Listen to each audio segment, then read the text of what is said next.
Romancing the Dungeon is intended for mature audiences as this show contains adult themes. But not those kind of adult themes. Just some sensitive stuff that some audience members may find upsetting. Content warnings for specific episodes can be found in episode descriptions.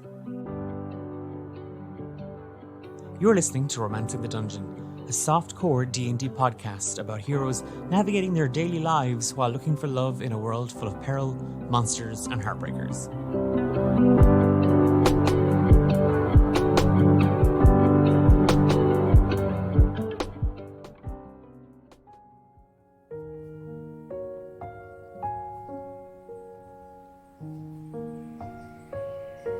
Aster, as you feel your body kind of slowly coming to wake, sleep isn't something that you are entirely in need of. It's more just, well, everybody else is doing it, so I'm going to do it too. What's sort of pulling you out of it isn't that, oh, it's the light, I can sense the sun's rising, or just the feel of the breeze coming in through the windows in your small little home in the grove. It's the clattering and banging and occasional from downstairs. Like there is a commotion happening downstairs.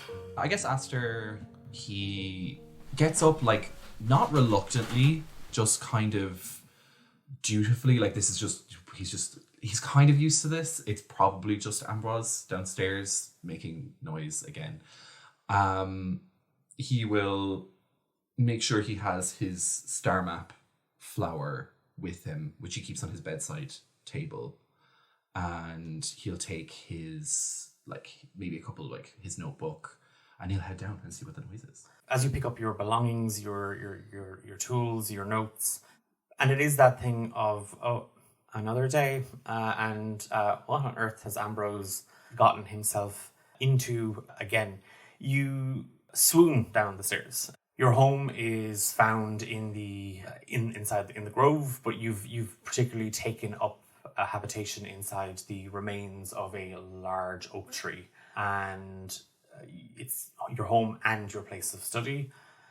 And as you enter that ground floor, and the study is sort of an open plan area that kind of leads out onto an open space in the grove where you can observe the stars.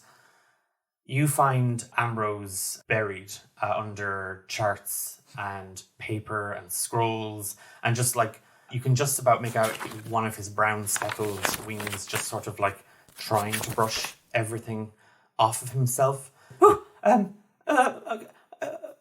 morning, Master Aster. And he goes to kind of bow, but he headbutts the shelf. I'm looking for the maps that you told me to start studying. Ambrose, please, just settle down. I'm glad to see that you are so diligent and early to your studies. They're over in the shelves on the left, just by the door. Top shelf. And he starts to kind of flounder under the weight of just because he has it's. As you survey the study, administration is not Ambrose's forte. And you see that he has pulled out huge tomes, he has pulled out stacks of paper and charts, all of which is kind of toppled over in him. He's emptied about 3 shelves worth here along this wall. I think Aster begins to kind of vet them in a way, as in he's just kind of walking alongside Ambrose and picking the books that are maybe a little bit too advanced, taking a scroll and a sheaf here and there to be no, that's for next week. And this is their kind of usual morning. It's Ambrose is oh no, I'm going to learn everything today, and then Aster's no, you're going to learn these specific things today. Okay. Because there's very much a rhyme and reason to Aster's teachings. He ends up, I'd say, taking about half of the things that Ambrose has found, and just kind of in his usual kind of grumbly manner, he's about 7 feet tall, Aster, and his ground floor is about 8 to 9. He reaches up to the top of one of these shelves and he just plucks a book, kind of sheafs through it and gets a little bookmark and places it in the middle, and he hands it to Ambrose and he just says, "This is the morning lesson. Get to," and he kind of leafs through and points out a section. Get to about there by the end of this evening and you should be doing good. Ambrose goes to take the book, and it is like as you were, tidying away the mess / unburying your apprentice from the mess that he had mounted over himself. You've kind of he's able to kind of clamber free, and he's helping you kind of put things back where he thinks roughly they should be, and probably in a couple of hours you will go back and fix it again. Yeah. But as you hand him the tome, it is that sort of like comical. He takes it and immediately, and you see him he's a small Aarakocran man, probably in his mid to late 20s, brown feathers with like just these little flecks of white and little dots of white, kind of like almost like freckles would be on it, kind of across his face, and just these gorgeous yellow eyes. And he's eyeing the book and he looks up at you. What does Aster look like? So Aster is about 7 feet tall. He is a thin, kind of wiry bramble of branches and boughs. He's a tree folk, dryad person. He has a scattering of blue and like dark green kind of like evergreen leaves scattering his body, but he has little beads and dots of like crystallized amber across his body, and he also has a very almost permanently stern looking expression, just like a really like a teacher who's just been doing it a little bit too long. Oops, sorry. Jab. Oh no! I mean, I'm already exhausted now. So he's got this like permanently like furrowed brow on his face. He speaks quite slowly and precisely, but you also notice one of the beads of amber in his arm begins to glow as he casts Druidcraft on the floor of his abode and creates a him to stand the book. He opens it with his large like kind of spindly hands, opens it to the page and just kind of says, "A few of these are practical lessons, so you might need to stand here and look upwards today." My chair. And he Druidcrafts another little like stool behind him. Again, these little pieces of amber flecking to life. Thanks, Master Pentus. I think I left my stool at home.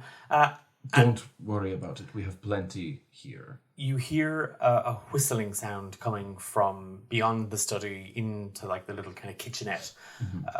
A lot of what Aster would have been using as a living space, he has converted in. It's that thing of like, do I really need a kitchen? Yeah. Do I really need it? Like, so even in that small little cubby, where there is a few cabinets, a few plates, a few cups, those are predominantly, I would guess, for guests and not necessarily him. And it's that sort of like, well, one does have to entertain occasionally. And you do hear that familiar sound of the kettle whistling. Ambrose kind of just looks up at you. 2 cups? Yes, why not? And he, having kind of climbed up onto the stool and like looking at the book, hearing that, was like, oh thank God. And a few moments later, there is kind of a very, very strong, earthy smell. Give me a perception or nature check. We'll do nature. Okay. I'm a little bit more proficient in nature. That's going to be 29. Okay, yeah, but just a little bit. I might have picked skill expert. Oh, okay. The particular go-go beans that have been ground for this, you know that they were grown in a heavy clay soil. You know that they grew on the north side of what, and again, it's that thing of like, as you're kind of smelling the aroma, what kind of gives notes of sort of sand trees, most likely a desert, and immediately, again, it's that thing of you drink this coffee quite some time, but you can't help. It's almost like kind of a test yourself. Like, what notes are you discerning from it? I think Aster is a bit of a coffee buff. It's like the one kind of mortal. Oh my God, there it is. Thing.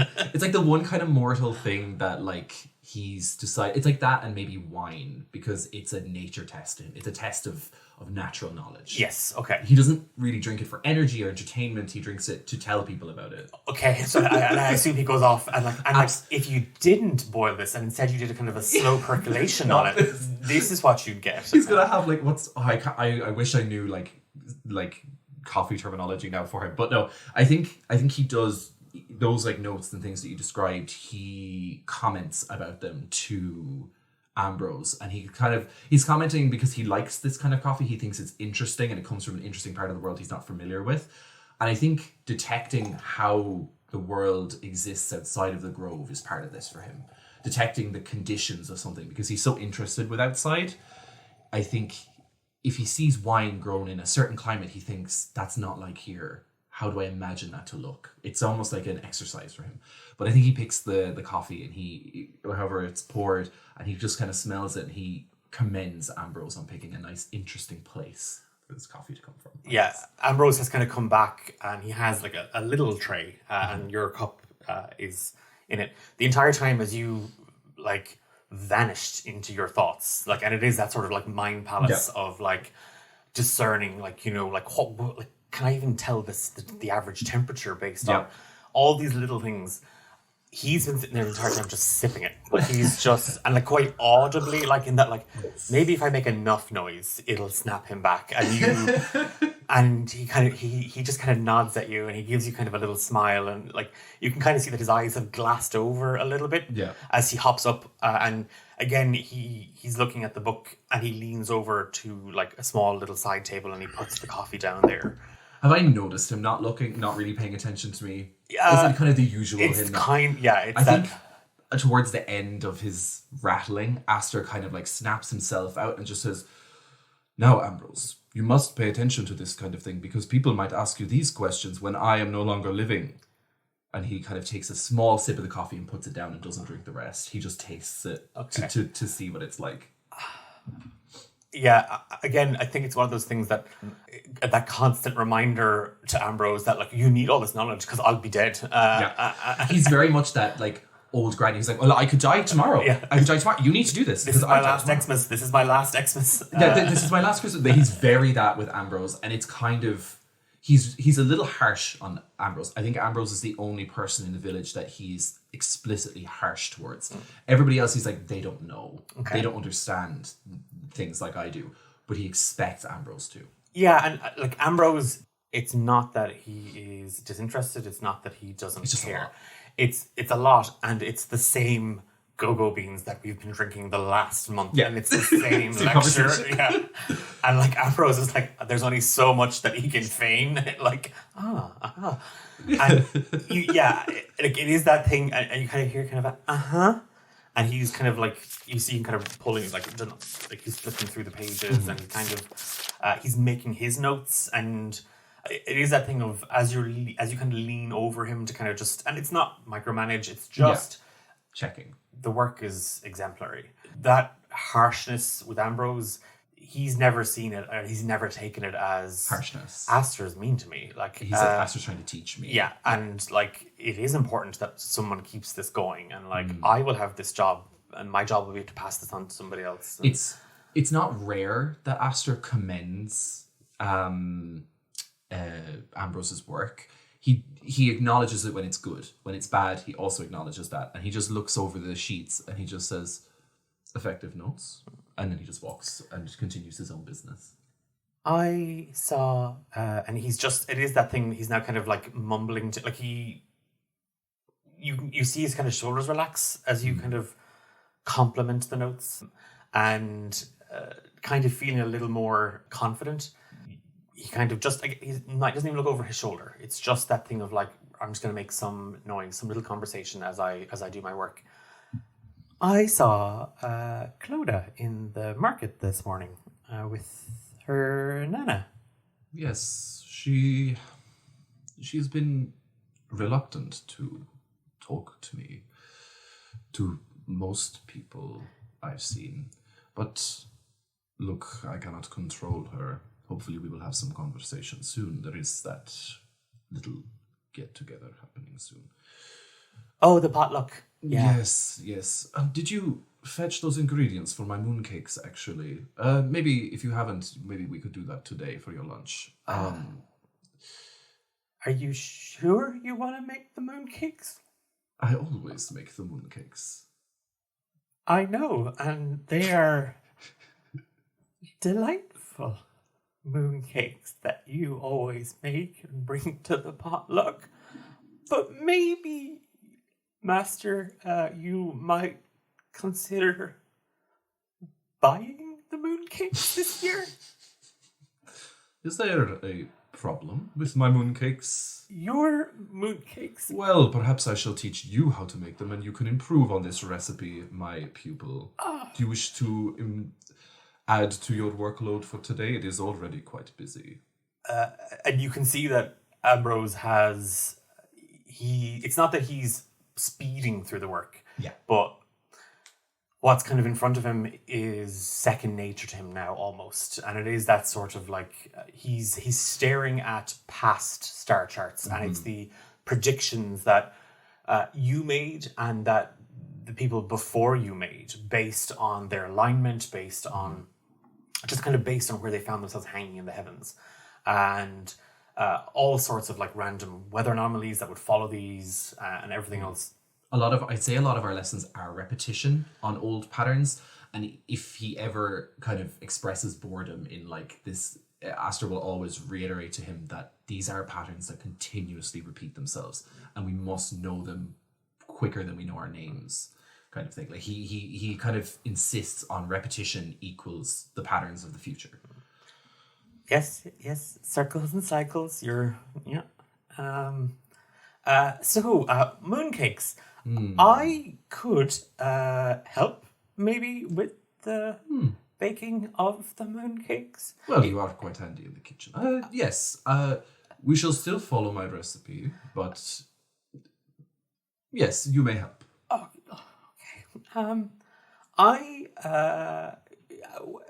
Well, if you, I mean, you know, Nana Meadowmoon, she's taken her time in the market, and if you wanted to go out and get the ingredients, sir, I could finish my work here and then prepare the kitchen. That's true, but I think the work you have is a little bit too light. And he like flicks through some of the higher sheets of paper, and he pulls out like a couple of. They're not star charts; they are weather patterns. This time, they're sort of like he keeps a diligent record of what the weather was like on every day and what the temperature was like, and he puts them aside, and he kind of reaches down beside his student.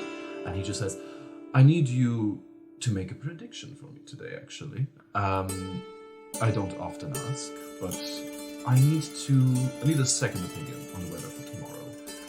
I already know. But I would like you to give your assertion and see if they line up a little bit.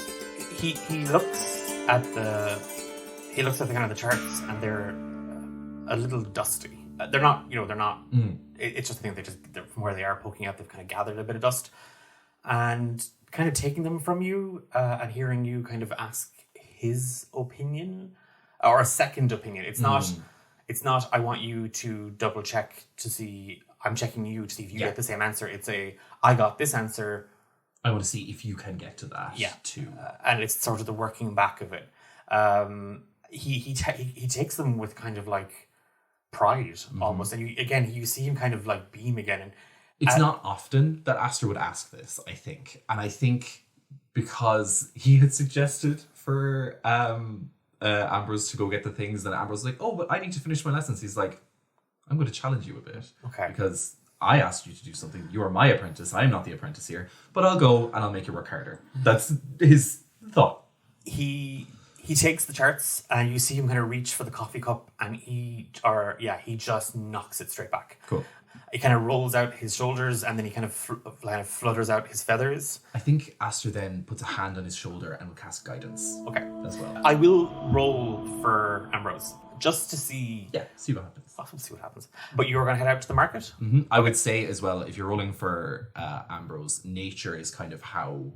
Using nature as a skill is how Aster teaches this. Okay. Because it is looking at weather patterns and star patterns and how to get there. What is your nature proficiency? Like, what's your bonus to nature rolls? +10. Okay, so I'm going to give him 5. Cool. So it's that thing of he's an apprentice. He's good. Yeah, but he's not as good. Yeah, he's not there with you. But he has guidance. Yeah. So I will roll. I will head out then as Okay. well. 17. Nice. That's Not not bad. bad for Ambrose. Okay, and we will deal with that when you kind of return. And I rolled as if I was going to roll for it, like on that 20, and now I've wasted it. I feel terrible. Damn it! Do you store these? No. Hold on to this, please. I'm a divination wizard. That was my portent. That was portent.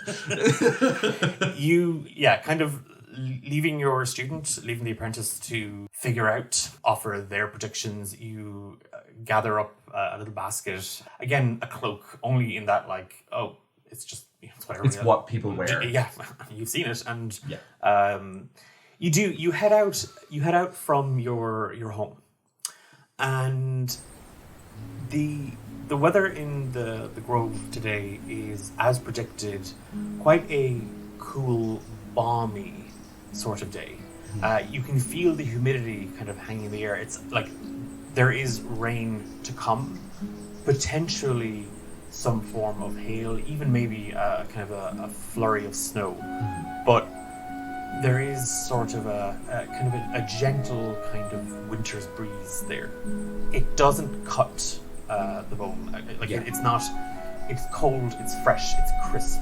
Cool. And the ground underfoot is quite soft. Again, there has been these on and off kind of sporadic showers, but you can kind of feel and almost taste the air, and it's that sort of winter crispness that kind of catches and lingers. And as you take the short walk from your home on the outskirts of the grove and the little village, you do hear the commotion from beyond. You hear people going about their day.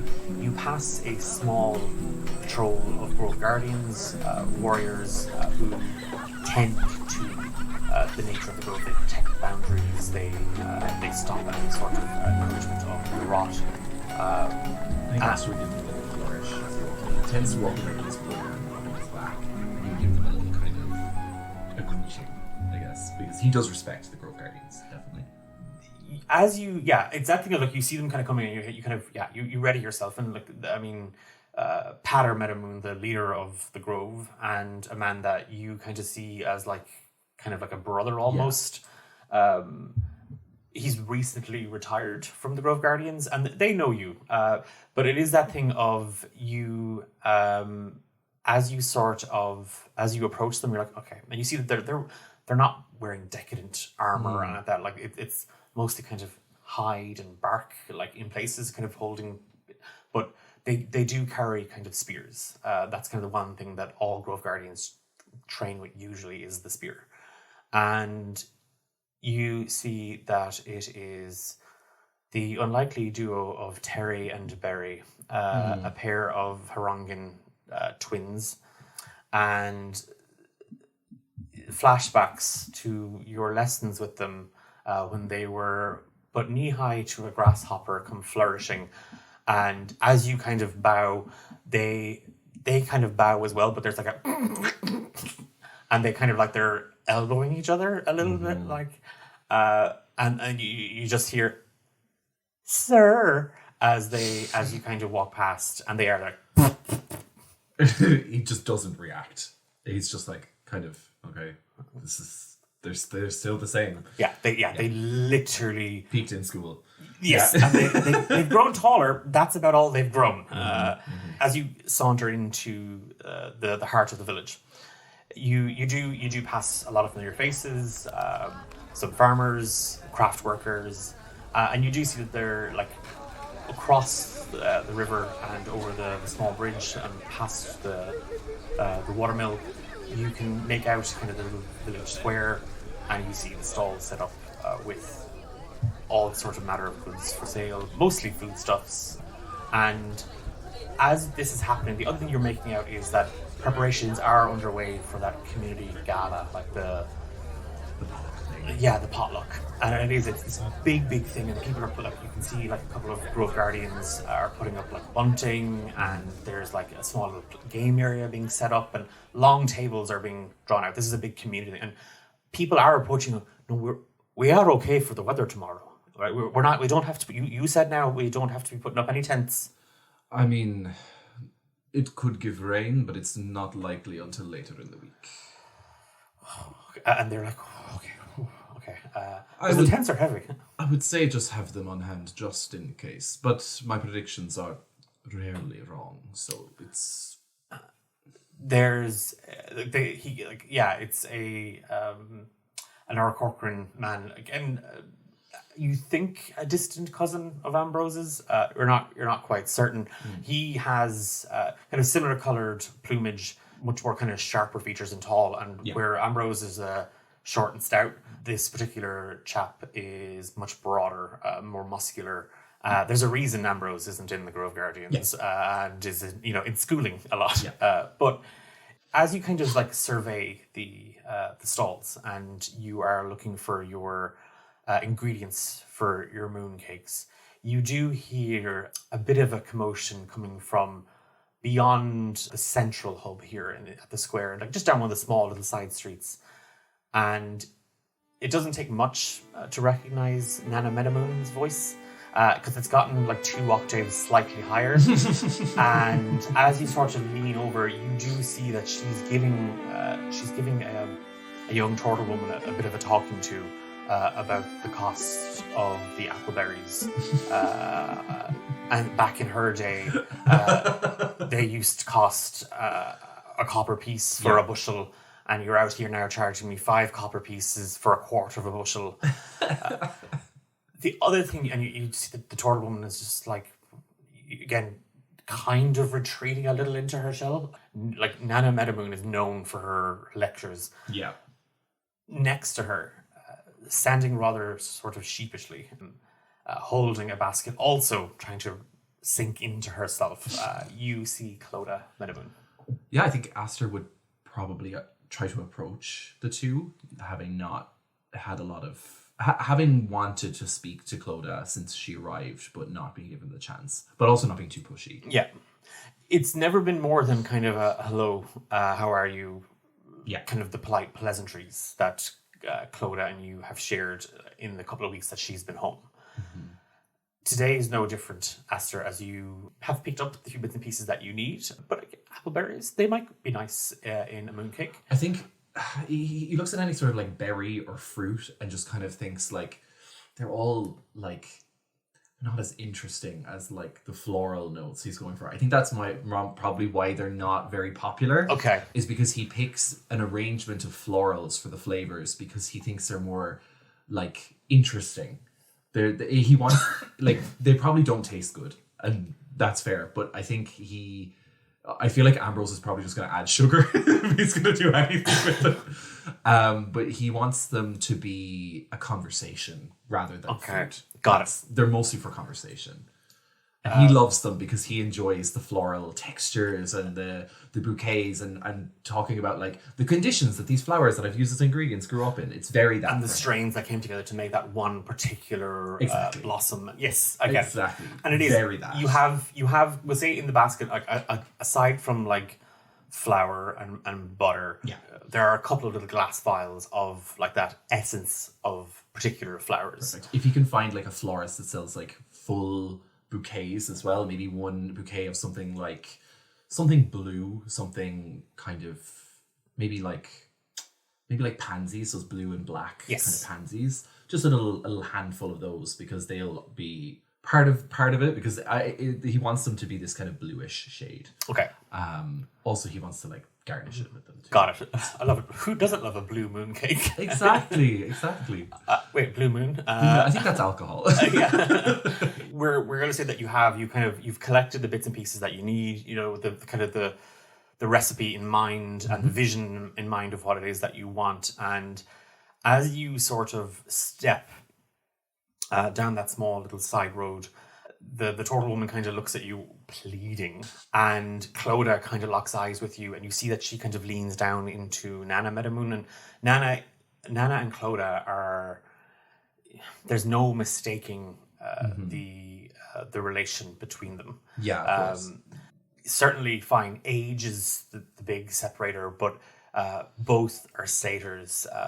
Both kind of carry themselves with kind of a sort of a soft strength. Nana is a little bit more kind of hunched over these days, and her hair is sort of wispy tangles of grey and white, and you can see the odd fleck of what would have been like a deep, muddy brown, still sort of there, but by and large just lost in this wiry tangle of like just grey locks that just dangle over her ram horns. And the other thing is she has earrings for days, like and like the amount of things that jangle from the ends of her horns, from the tips of her ears. You hear her before you hear her voice, even. Yes, yeah. Bracelets, like literally up to her elbows. Like she's a jangly lady. Cool. And Clodagh leans down and kind of whispers something. Do I see her mouth?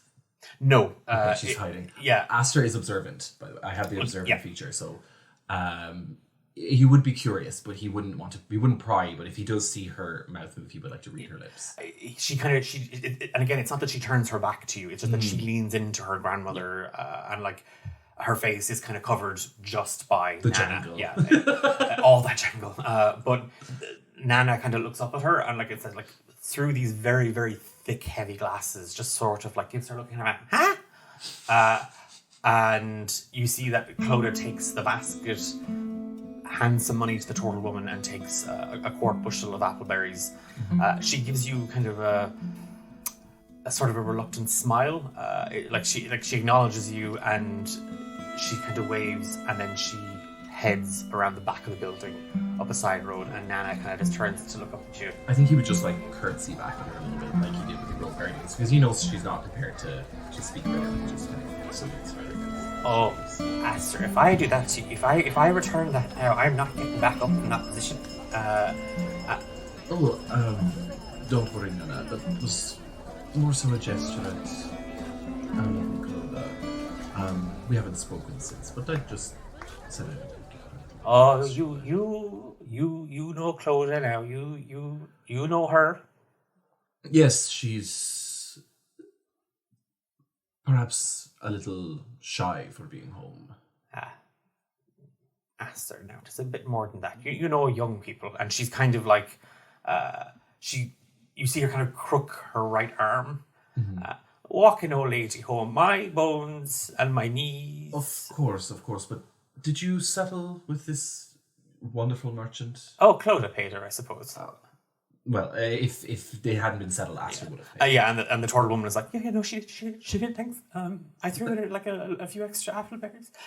I'd write to her. As Nana turns away, Aster will hand like another 5 copper, just kind of like give a knowing look. Okay. Can you believe it? Can you? My day, a full bushel of appleberries, a copper piece, and they're gouging us. Gouging. Well, I don't really have a professional opinion on this. They seem to be... Oh, bet you couldn't predict that, could you, huh? Well, I mean, they're planted in the same conditions. They're probably the same apples. But inflation, Aster. That gets us all in the end. That and death. That this is true. Well, we all have our fail-safes for death. I have my young apprentice, and you have your wonderful family. And my plan on never dying. Well, yes, there's that too. I have a question about our young guest. I predicted that she would leave when she did. I didn't say it to anyone because I believed it was her prerogative. However, I did not see her coming back. That is one thing I failed to.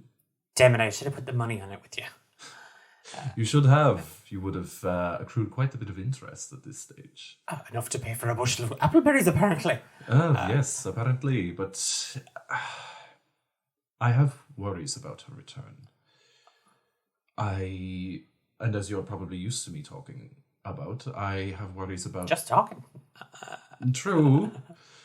I think he suffers Nana, Yeah. as in like she can say what she wants Yes. to him in a way. It's like that granny who says whatever, Yes. and that's exactly who she is. Yeah. But I think if it was anybody else, it would be a how dare you talk to me Yes. like that. But Yeah. it's Nana, so it's okay Yeah. because this is how they've always spoken to each Yeah. other. And he just says, Nana, I will be curt. I fear the rot, and I fear Clodagh's return might be some sort of omen, good or bad, I'm unsure. Aster, sweetheart.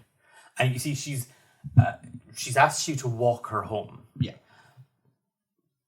She's very much leading you, like the whole way. And the Meadowmoon's house is, I mean, you passed it coming into the square, coming over the southern bridge.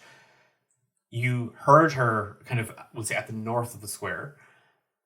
All you'd have to do was round those buildings to the west, and you would be right smack outside the Meadow. It's a 5-minute jaunt. Yeah, she wants a conversation. Yes, she's leading you further north, up past the watermill and the northern bridge. I feel like for Aster, that's not unusual with Nana. She's like, "Oh, walk me home" is code for let's chat. Yes, and you see, like again, people are kind of nodding at the both of you, and they're saying hello to Nana, and can't wait to try her appleberry fritters at the. Like I'm giving that one an appleberry fritter, she's. The pair of you kind of find yourself standing on the bridge, just a small little wooden bridge. You can hear the sound of the water just slowly streaming past. Aster, love. You can predict the weather. You can predict the stars above. Like nobody else. That's... Lad, you have a talent. But... And she kind of lets go of your arm a little bit, and she turns to kind of face it. She looks up at you, and again, her gaze kind of matching yours, and it's quite like, for all her sharpness and for all her edge, it's quite a soft little old lady. And she takes the glasses off, and she kind of wipes them on the little pinny apron, and she kind of puts them back up on her face. You can't predict someone's heart. Yes, but I can try. Look, I have seen things in people's futures. I have seen intentions. I have seen paths upon paths. Clodagh is a bit of a wild card. I've seen things for her that I see greatness in her, and I always have, and I have told you this from the time she was a little ankle biter. I've seen great things for her. I worry that she's back and that I didn't see this coming. I fear something greater.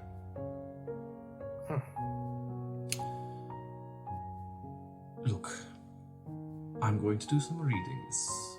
I'm going to divine some things. Of course, I always do. But I just said I would tell you my worry. Those are a lot of worries, Aster. It comes with the territory. I'm not going to tell you not to look.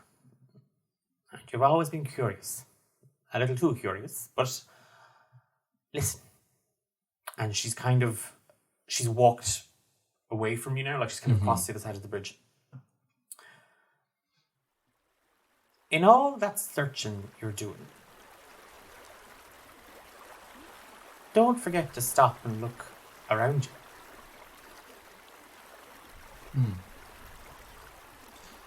And also, if you happen to be divining some stuff, would you let me know who's going to win the pie eating contest? Because I've got a couple of coppers. Of course, just for you. And she just kind of smiles. It'll be all right. Yes, it will be. It always is. Exactly. I think Aster like bemoans this part of the conversation. If this is like the end of the conversation, he's used to Nana comforting him like this about any dark omens he reads, bad weather patterns, all this kind of stuff. But he knows she just doesn't really want to talk about it. The dark things he's seeing that she doesn't like. There's always this like, no, it'll be fine. Kind of, no, it's going to be fine. And he's like, kind of, he wants her to talk about it, but he's like, I'm not going to force her. Yeah. You see that she gives you a very similar, like her smile is the same as Clodagh's. Like they do have just the way her mouth kind of shapes. And there's a sincerity to it that like she doesn't want you to worry. Yeah, of course. You are a worrier. I think even though he does bemoan this part of the conversation where he would wish she would shoulder the burden a little bit, he is always comforted by her. Like regardless of how worried he is, speaking with Nana, even if it's just a pat on the back, and don't worry, he does always feel a little better for it. Now, you didn't see me, and I didn't see you. And you see that she's sort of fishing something out from under her, like she's wearing a kind of a soft, fluffy cloak, and she's fished out like a bundle in a knapsack, and she just taps her little nose, and she's heading towards the Grove Guardians building. Can I roll insight to see if I kind of know what she's getting at here? I feel like this is just typical Nana shite, and I couldn't figure it out. Typical Nana shite. Typical Nana. That's gonna be a 19. You haven't said anything. You had suspected and you confirmed. A couple of weeks ago, the Grove Guardians came across a young half-elf woman in the Grove, like lost in the wilds, injured and sort of dazed, very, very confused. And the Grove didn't outright reject her. She was lost, certainly, yes. But in the way that anyone that comes here, anyone that the Grove doesn't feel is of pure heart or worthy, it's kind of one of those things of like, oh, the Grove can sense your spirit. Yeah. And whether that's your heart, your soul, your intentions, whatever it might be, the Grove is a secret place. This little village that you have, the wilds beyond it are almost alive. They react to the weather. They react to the citizens of the Grove. They keep them safe. Yeah. And in return, the people of the Grove Guardians, protect the woods and the wilds from those who would do it harm and from the rot, a pestilence that has blighted the land for a long, long time. Mm-hmm. A couple of weeks ago, some Grove Guardians, while on a patrol, came across a half-elf woman lost in the wilds, injured, confused, and dazed. She attacked them, but they were able to subdue her, barely. But she was imprisoned and has been imprisoned in the Grove Guardians headquarters, just on the outskirts to the northwest of the center of the village. You had suspected that Nana had been visiting this young woman. You had even divined it, and yes, the visitor has been visited. Mm-hmm. Now, with your own eyes, you see that Nana is not just visiting, but she seems to be bringing her lunch, and she saunters off like as if like she's trying to be stealthy about it, but it's also a thing of I'm old and no one can touch me. Yeah. Yeah, I think Aster like brushes it off. Aster like knows full well that like he'd already kind of predicted this. He'd already kind of looked at this, and he's like, she's gonna do this regardless of what I say, so I can't do anything to stop her. I'm gonna let her go. Okay. Is there anything else that Aster wants to do in the village, or? I think Aster would like to maybe pick something up. I think he's going to pick up a different coffee for himself and Ambrose, just for the fact that he realizes that he's taught this same coffee for like probably close to 20 days. Okay. And he's like, I should probably do something a little bit. I should probably teach him another one. He might pick up a bottle of wine as well for the occasion. Again, he's going to try and pick the one with the most floral bouquet and the weirdest kind of wine he can find. Okay, give me a roll of a d20, and you can add your proficiency bonus to it. Like, it's not going to be Cool. That is going to be a 23. Okay. Not 20. Yeah, you Fucking hell, I'm wasting it for on shopping. non-rolls and shopping. Yay! You're listening to Romancing the Dungeon. Where all of our nat 20s are shopping. Shopping. Unless you're Looking for something you specifically need. Unless you're Sam doing the lucky dip. Yes. Then no. Yeah. Then it's not done.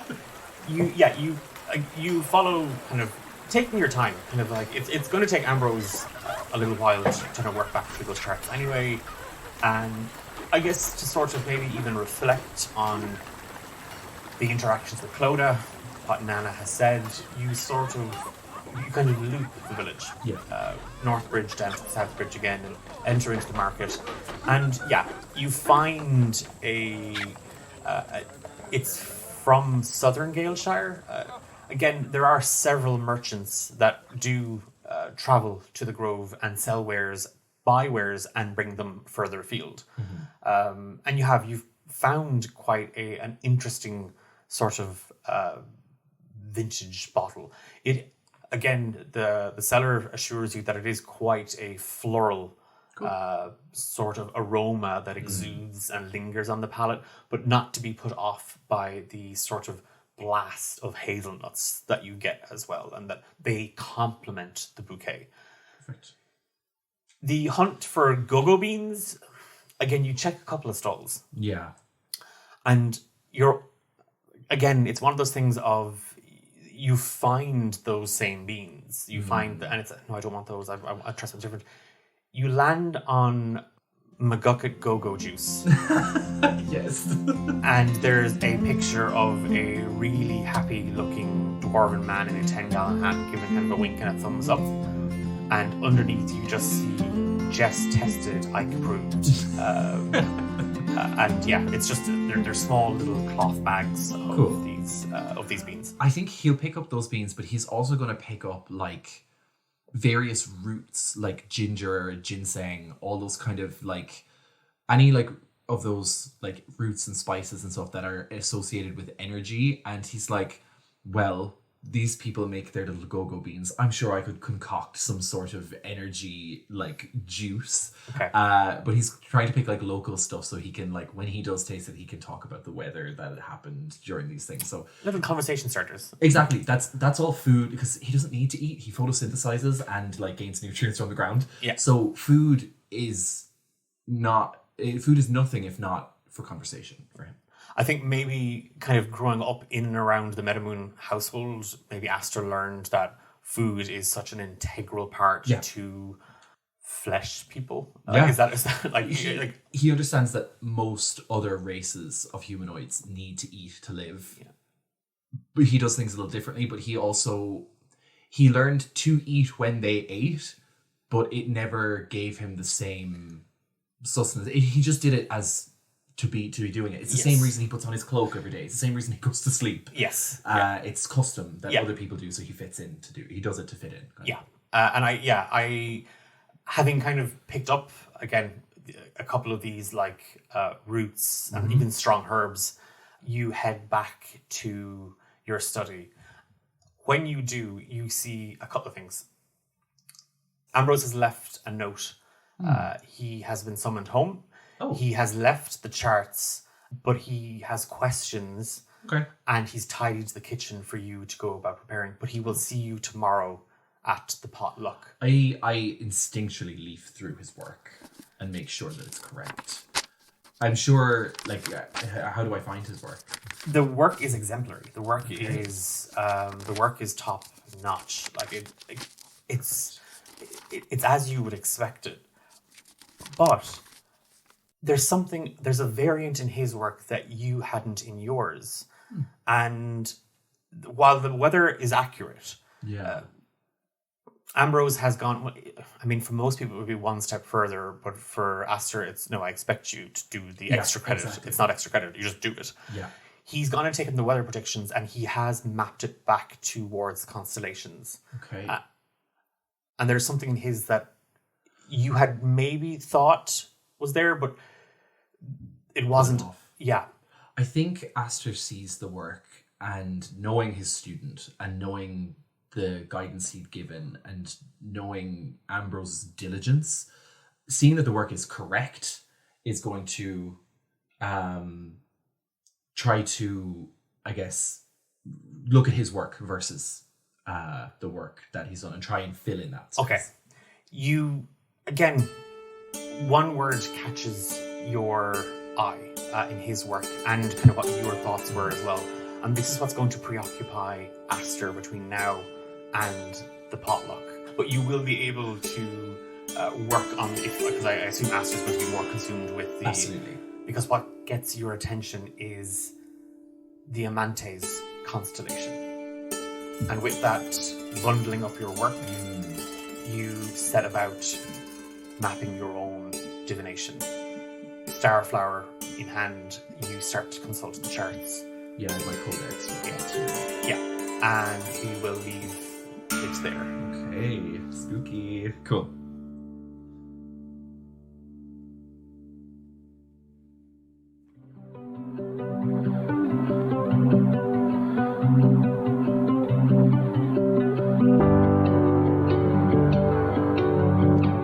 You've been listening to Romancing the Dungeon with Eilish, Apollo, Daithí, Tendai, and Ben.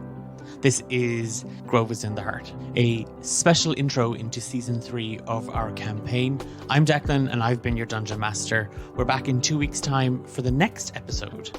Until then, do check us out on social media at D8Dungeon. If my calculations are correct, and this episode is out when I think it is, which should be the 23rd, then that means this weekend we will be at AdventureCon in Galway. And I'm going to be running 3 games and 2 panels. Amber, who plays Hephaestus in Romance the Dungeon, is going to be handling our stall, where you will be able to get your hands on some merch, finally. And we will be doing lots of other bits and pieces. So if you are around and you are heading to AdventureCon, do drop by and say hi. Some of the team will be around as well. One last thing to mention before I go. Wherever you're listening to this podcast, whether it's on Spotify, Google, Apple, wherever you are listening to your podcasts, we would love if you could leave us a 5-star review. Until then, on the next episode, take care, mind yourself. Bye-bye.